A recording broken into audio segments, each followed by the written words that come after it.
Bom, pessoal, na última questão do nosso exercício, é, também um gráfico de Pareto precisa ser feito para que a gente possa tentar priorizar, entender o que está acontecendo, né? Se tem alguma situação especial que mereça a nossa atenção. Mas aqui a estratificação seria feita por mês, tá? Da mesma forma que no exercício anterior, é recomendado fazer um gráfico global em que todos os defeitos somados sejam comparados para que nós possamos identificar aqueles que mais ocorreram no período. E eu preciso também fazer um gráfico mensal. A grande questão nesse caso é que nós temos um total de. A nossa base de investigação é diferente para cada mês. Então, por exemplo, eu não posso comparar 30 defeitos de pontuação em janeiro com 38 defeitos de pontuação em abril, por exemplo. Por quê?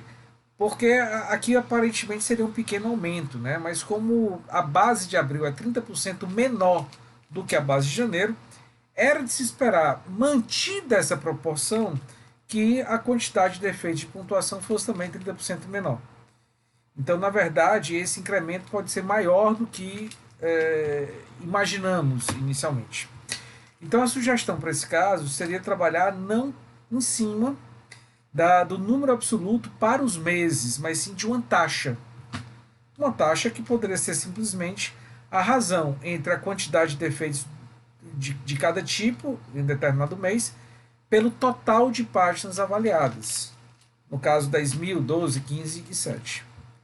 Poderíamos até multiplicar por 10 mil, por 100 mil, por 1 milhão, caso a gente queira. Agora, essa multiplicação teria que ser padrão para cada um dos meses. Mas isso é desnecessário, tá? Isso aí fica é uma opção para quem quiser ter um número um pouco mais fácil de trabalhar. Afinal, vocês vão ver, vai ficar um valor bem pequeno, um valor com 4 casas decimais, tá? Onde o primeiro número, o primeiro valor aparece depois de 3 ou 4 casas decimais. Então, nem todo mundo gosta de trabalhar com esse tipo de situação. Então vamos lá, voltando para o nosso arquivo do Excel. Aqui nós temos a nossa quarta questão, onde eu simplesmente trouxe aquela tabela que nós vimos. Acrescentei aqui uma coluna de total de erros, simplesmente a soma, né? 114, 135, a soma desses valores. E aí, a primeira coisa que eu fiz foi um gráfico de Pareto para esse total. Aqui eu já trouxe o gráfico pronto, tá? Para a gente ganhar tempo, afinal, o procedimento vocês já conhecem. Precisamos colocar na ordem decrescente, precisamos calcular o percentual individual, o percentual acumulado, aí sim traçar o gráfico. Aqui já está o gráfico colocado. O que esse gráfico representa? Ele apresenta uma grande similaridade entre os defeitos, né? Eles acontecem em uma grandeza muito próxima. A gente vê aqui que não tem, com exceção do último defeito, números errados, não existe um defeito que seja muito maior do que os outros. Esses 5 principais estão no nível muito próximo. Aliás, como nós vimos na teoria, para essa situação retratada, o diagrama de Pareto, a aplicação do princípio de Pareto, não seria a forma ideal de priorização. Porque aqui eu teria que eliminar 4 dos 6 defeitos, né, para dar 81%, para que nós pudéssemos ter uma situação de conseguir eliminar 80% das perdas. Então, não consigo estabelecer em uma situação minimamente adequada uma relação 80-20, ou próximo disso. Então, se eu quisesse simplesmente priorizar o total, Pareto não seria a situação ideal. Por que eu vou manter Pareto?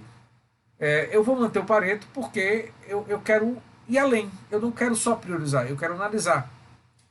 E como nós vimos, é possível também fazer uma análise por meio de uma comparação de situações diferentes, caracterizadas pelos fatores de estratificação, identificar a existência de alguma condição atípica, de alguma situação que mereça a nossa atenção. Então vamos lá. Para que eu possa fazer essa comparação, como eu falei para vocês, como a nossa base total de páginas avaliadas varia de mês a mês, eu calculei essa taxa. Então nós temos aqui uma taxa de janeiro, para cada defeito ocorrido em janeiro, uma taxa de fevereiro para cada defeito ocorrido em fevereiro. Como eu falei, obtida dividindo o total de defeitos de cada tipo pelo total de páginas avaliadas. E com base, então, nesses valores, tá, eu fiz os gráficos de Pareto. Para janeiro, para fevereiro, para março e para abril. Para o gráfico de janeiro, nós temos aqui essa situação. Vejam, primeira comparação que a gente pode fazer em relação à ordenação do total. Parágrafo, ortografia, tá? Ortografia que era o último que assumiu uma importância maior em janeiro.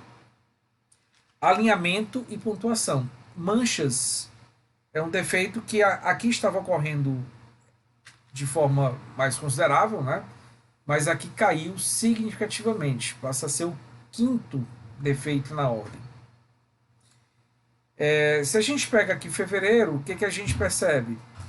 Parágrafo, ortografia e alinhamento e pontuação estão muito próximos aqui, então é uma situação relativamente parecida. A grande diferença é que nós acabamos tendo uma redução dos defeitos de ortografia. Então reduziu e ele se igualou a alinhamento e pontuação. Manchas aumentou um pouquinho, né, mas continua sendo o quinto defeito em ordem de importância. Então é uma situação bem parecida de janeiro. Inclusive em termos de grandeza, tá? Vocês percebem aqui que em termos de grandeza, olhando aqui para a taxa, eles são muito parecidos, o que denota uma manutenção, de forma geral, das condições que caracterizaram o processo de um mês para o outro. No mês de março, nós tivemos uma mudança um pouco mais significativa, que foi o alinhamento, que passou a ser o defeito principal, né? O que aconteceu proporcionalmente maior. E a gente percebe também uma elevação significativa de manchas, que saiu do quinto e passa a ser o segundo. Logo em seguida, pontuação, parágrafo já é o terceiro, um nível bem menor de ocorrência, e ortografia. Tá? Números errados continuam sendo o mínimo. Mas aqui nós já temos um mês que aparentemente é atípico. Eu preciso analisar o que aconteceu em março. E aconteceram aspectos positivos, mas também aspectos que merecem um pouco mais a nossa atenção. No primeiro deles foi a redução do número total de defeitos. Então, os defeitos reduziram muito.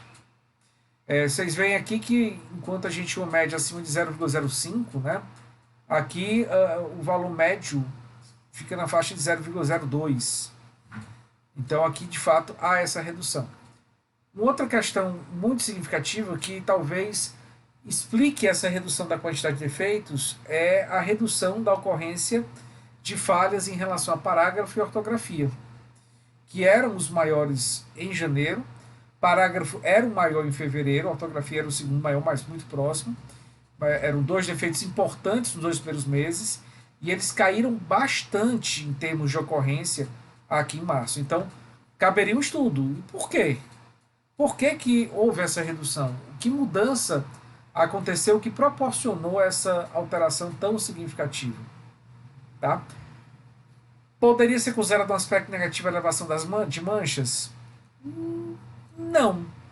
Não, eu diria que manchas manteve o seu nível. Se a gente observar aqui, tanto em janeiro quanto em fevereiro, a ocorrência de manchas está mais ou menos estável a taxa, né? No caso a gente está vendo aqui taxa, mas está mais ou menos estável nesse nível do 0,02. Então não é que mancha reduziu, a questão é que outros reduziram um pouco mais. Então o principal ponto a ser analisado em relação ao mês de março é o porquê da redução dos defeitos de parágrafo e ortografia. Já no mês de abril, aí nós temos uma situação que também pode ser considerada típica. Primeiro, uma elevação, aí sim, grande na quantidade de defeitos.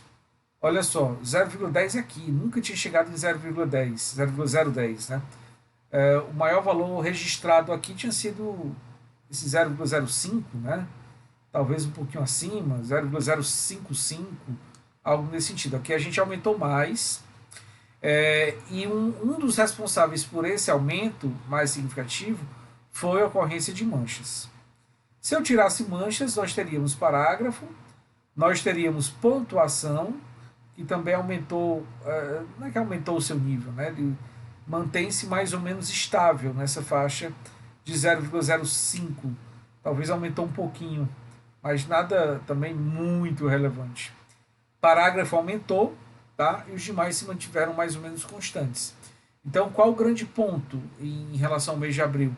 A elevação global da taxa de defeitos, causada notadamente pelo aumento absurdo da ocorrência de manchas e elevação dos defeitos ligados a parágrafo. Então, esse seria o estudo a ser feito, o porquê dessa ocorrência em abril, para que nós possamos tomar medidas corretivas e tentar evitar que isso venha a acontecer novamente no futuro. E aí garantir que mancha seja uma ocorrência mais limitada, como o é em outros meses, e que parágrafo também fique controlado, mesmo sendo um defeito ainda que acontece com maior frequência, mas que ele fique controlado e não se eleve acima de determinado patamar. Era isso, pessoal. Então, eu espero que tenha ficado claro para vocês. Mas qualquer dúvida, estou à disposição, tá? E podemos conversar durante a aula sobre algum esclarecimento adicional que vocês precisem.